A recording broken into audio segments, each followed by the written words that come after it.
All right, everyone. So we're going to finish up. How did the Siahkal insurrection begin by Hamid Ashraf? I'm going to finish reading this little introduction or the translator's note.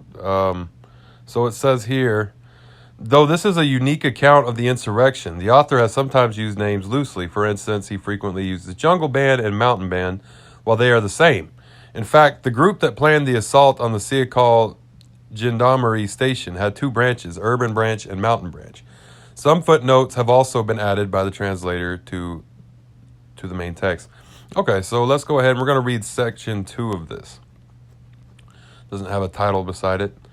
It's just section 2 of this. How the Siahkal insurrection. How did the Siahkal insurrection begin? So, okay, section 2. This has been a question for everybody. Why did the Mountain Band lapse so quickly into debacle? There have been various analyses to explain this failure, but various aspects of this attempt have not been clear to many who have discussed this failure. Here we try to discuss main and secondary causes of the failure, but some points should be noted in advance. Our group started operations with this assumption that we might be destroyed in every moment of the action. We had endeavored extremely to conceal our activities, but were we actually successful in this attempt? Our comrades carried out reconnaissance in the mountains and the forest for months without leaving a trace, and our urban and communicational cadres supplied their logistic needs. We knew the pre-operational activities should last too long. We knew this well and had experienced it. Here the contradiction between preparation time and preparation quality appears. A group has to make preparations without which it cannot act, and naturally better preparation would increase the chances of success. On the other hand, preparation should be completed in a limited span of time because this time by itself is a negative factor for inexperienced groups at the beginning of activity, because it allows the police to trace and strike the group or team that is not yet well experienced. We comprehended this contradiction, but we could not estimate the correct time of beginning. Therefore, the desire to begin operations with greater means discouraged us from acting on the date we had planned, and so time worked against us and in favor of the enemy. We received blows in the city without making an action.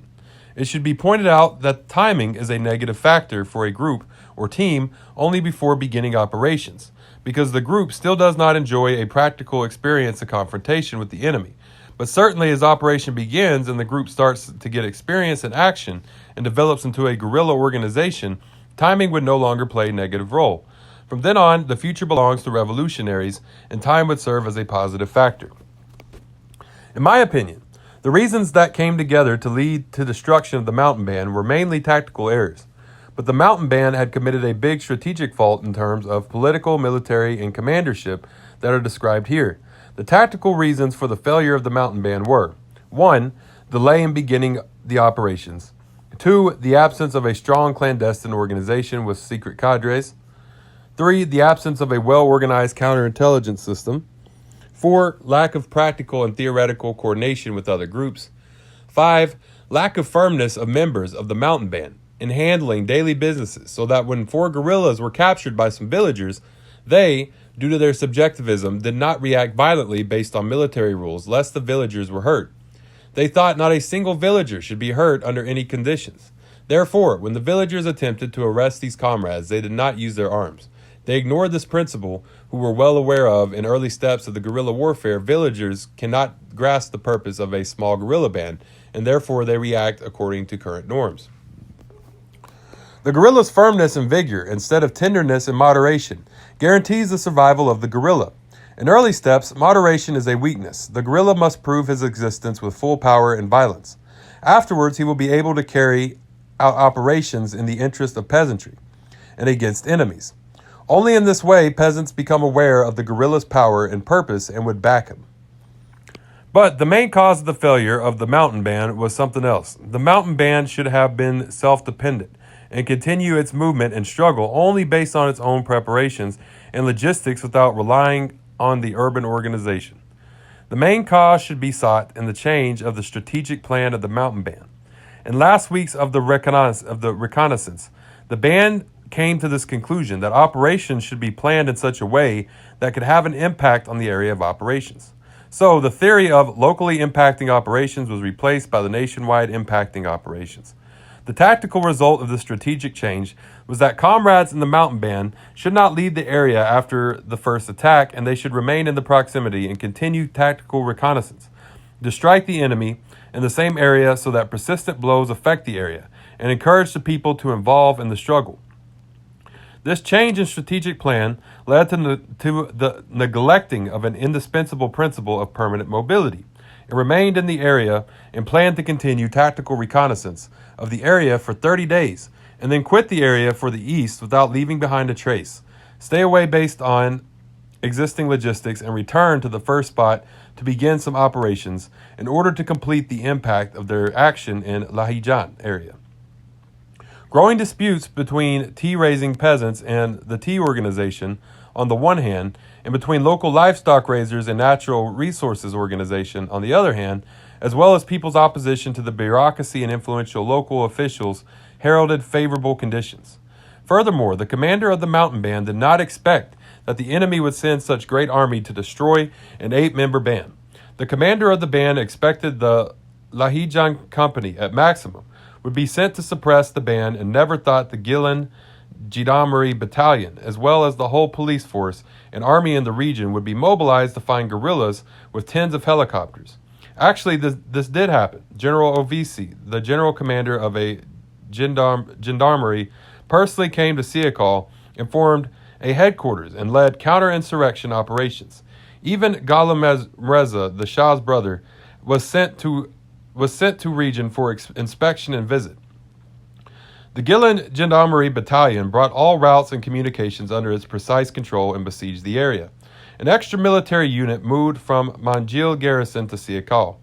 So the mountain band, after attacking the Siahkal Gendarmerie station, retreated to southern heights and engaged in reconnaissance and patrolling according to its plan. Normally for logistics, they depended on the food storages in Kaka Peak that had been built with the assistance of Nayeri, the captured teacher. As we knew later, Nayeri was put under torture and disclosed the location of the food storage. Therefore, the enemy concentrated its forces around Kaku, and by using all means, especially helicopters, surrounded 4 comrades of the mountain band who had descended the mountain to take some food. Nature was also unfavorable because trees had shed their leaves in the winter, and so being visible was a negative factor for the guerrilla and allowed the enemy to take advantage of helicopters. Fedayeen of the mountain band fought for 48 hours, and when their ammunition was depleted, 2 of them committed self-sacrifice, suicidal explosion, and killed themselves, as well as enemy stooges. The 2 of them, extremely weary and almost lifeless, were captured. One of the guerrillas could escape the siege but was found half dead a few days later on February 27. In this way out, the 9-member mountain band, 7 were captured and 2 were killed in combat. In total, out of the 22 members of the urban and mountain organization, 17 were arrested, out of which 13 were executed by stooges of imperialism. On March 1971, only 5 members of the group survived the massacre and could escape the arrest. Remnants of the group condemned General Farcio, the chief military prosecutor, in a revolutionary trial, and assassinated him in the dawn of April 7, 1971, in revenge for the execution of their comrades. Okay, yeah, so that is, we have finished How Did the Siahkal Insurrection Begin by Hamid Ashraf. Okay, well, thank y'all. You know, Marks us off Facebook, Twitter, TikTok, YouTube, Medium, Tumblr, all the above. Y'all add me on there, message me, however you'd like. Okay, and y'all have a great day. Dodada Goy.